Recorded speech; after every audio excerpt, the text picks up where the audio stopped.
What Iran is building is shocking the whole world. In 2025, global attention has returned to the Middle East. People still focus on whether Iran has built nuclear weapons, but this question itself is a fundamental misjudgment. The real crisis is not a single weapon. It is the completion of an entire strategic system. Iran is secretly building not one nuclear bomb, but an unstoppable network of death that leaves enemies helpless. Missiles, drones, underground bunkers, and nuclear deterrence work together. They form an almost indestructible integrated war machine. What shocks Western nations most is, once this machine is finished, it does not need to fire a single shot.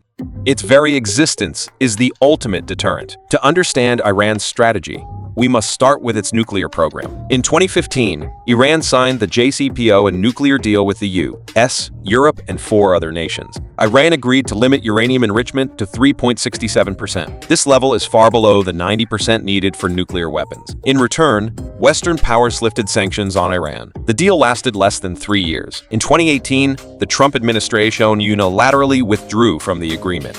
It restored and drastically tightened sanctions against Iran. Iran then gradually breached the deal's limits. Between 2023 and 2024, the IAEA released multiple reports. Iran's uranium enrichment level neared 60%. Some samples showed enrichment levels close to 84%. It is only one final step away from weapons-grade 90% uranium. What does this final step actually mean? Technically speaking, enriching uranium from 60% to 90% takes far less time and effort than raising levels from low grades to 60%. In short, if Iran chooses to accelerate, the world may only have a few weeks to react. The international community is even more alarmed by collapsing international oversight. Since 2021, Iran has refused routine IAEA inspections at key sites. Many monitoring cameras have been shut down or removed. With external oversight gone, no one knows exactly how far Iran has gone toward nuclear weapons capability. Yet this uncertainty is Iran's greatest strategic asset. Iran does not need to declare itself nuclear.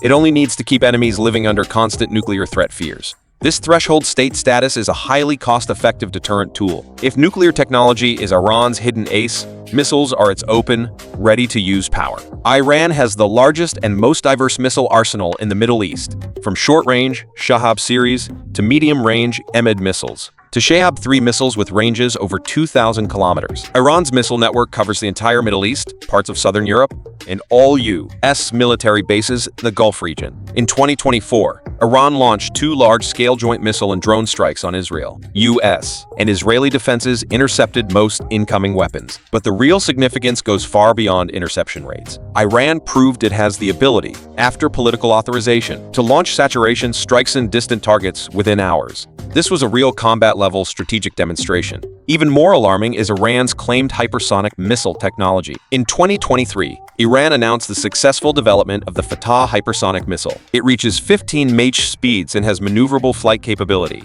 The danger of hypersonic weapons is simple to understand. All mainstream air defense systems, including Patriot, Iron Dome, and S-400, are designed to counter subsonic and regular supersonic targets. Against maneuverable hypersonic missiles, defense windows shrink to the minimum. Commanders have less than 3 minutes to make decisions. Western military analysts still doubt Iran's actual hypersonic capabilities. They believe Iran may have exaggerated its technology. But even if Iran's technology is not fully mature, its strategic direction is crystal clear.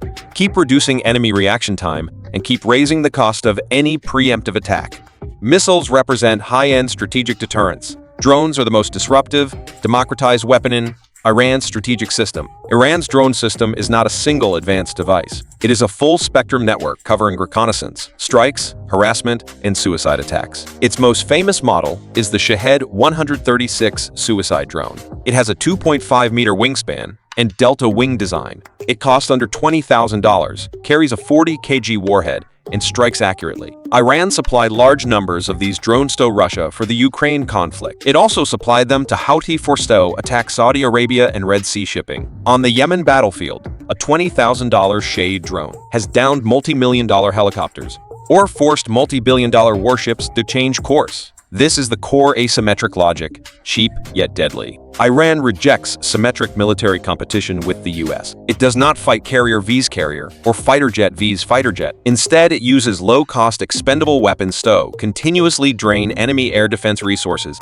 mental resilience, and war endurance. When an enemy spends millions on a missile to stop a $20,000 drone, Iran already wins this exchange. More importantly, Iran has shared drone production capabilities with its proxy networks. Hezbollah, Hamas, Houthi rebels, and Iraqi Shiite militias form an axis of resistance network across the entire Middle East. Iran does not need to act directly. By supporting this network continuously, it forces enemies to fight on multiple fronts and spread thin their defenses and attention. None of these three layers of deterrence would survive a targeted preemptive strike without powerful survival capabilities. Iran understands this perfectly. Underground bunker construction is the most critical, least accessible part of its strategy. Over the past 20 years, Iran has moved nuclear facilities, missile bases, ammo depots, and command centers deep inside mountains or underground. The famous Fordo uranium enrichment facility is built inside a mountain near Qom, Iran's holy city. It sits under 80 to 90 meters of solid rock. The U.S. largest bunker buster bomb,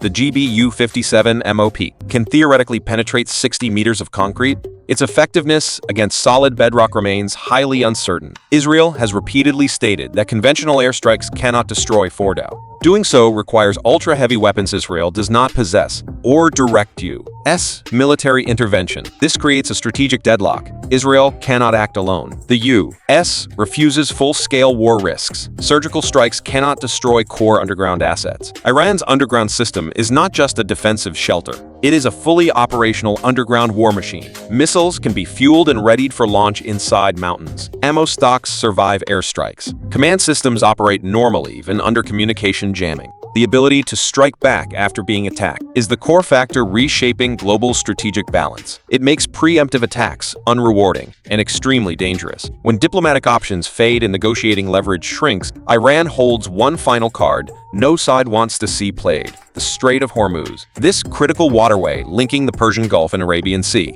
is only 33 kilometers wide at its narrowest point. It carries roughly 20% of global oil trade and massive LNG shipments. Nearly all oil exports from Saudi Arabia, UAE, Kuwait, and Iraq depend on this channel.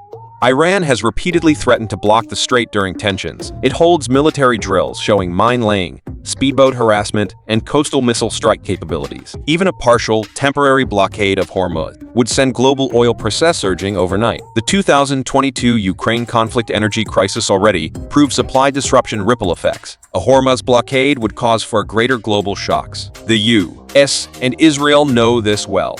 After nuclear talks stalled, the U.S. pressured allies to prepare crisis response plans for Hormuz, releasing strategic petroleum reserves, activating alternative shipping routes, and deploying extra naval forces to the Gulf. Yet all these plans are post-crisis remedies, not preventive measures. This is exactly what Iran wants. The permanent threat of blockade is its final negotiating chip. It forces enemies to recalculate costs before every act of pressure. Faced with Iran's complete strategic system, the U.S. and Israel are trapped in an unsolvable dilemma. Military strike options remain on the table. Israel maintains long-term readiness to attack Iran's nuclear sites. The U.S. military keeps strong forward deployments in the Gulf. Yet every strike assessment reaches the same conclusion: underground nuclear sites cannot be fully destroyed. Iran's missile retaliation cannot be stopped. The economic shock of a Hormuz blockade is unbearable, and wider Middle East chaos cannot be controlled. Diplomatic pressure faces major obstacles too. The Biden administration restarted nuclear talks, nearing a new agreement before talks collapsed over major disagreements. The Trump administration returned to maximum pressure policy. Past experience proves sanctions only weaken Iran's economy, but never changed Tehran's nuclear strategic stance. Israel has chosen a far more aggressive path: targeted killings,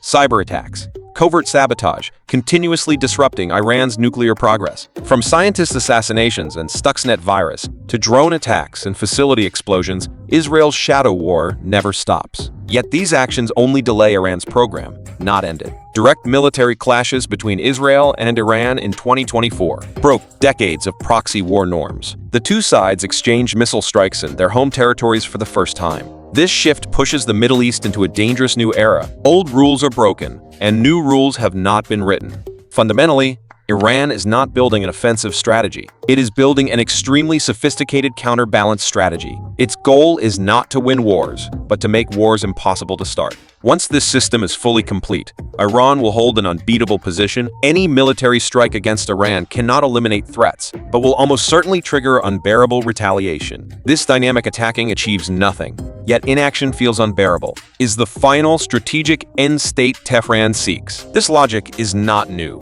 The Cold War policy of mutual assured destruction, MAD, was built on the exact same principle. Both sides knew each other could destroy them, so neither side attacked. The critical difference is, Cold War rivals were rational major powers with complete state system. When this logic is applied to the volatile Middle East and to the existential civilizational conflict between Israel and Iran, the risk of miscalculation surges and accidental escalation becomes far more likely. Iran's plan is not to win at the table. It is to make enemies never dare to flip the table. Yet the urge to flip the table has never disappeared. This is the real reason the whole world should feel alarmed.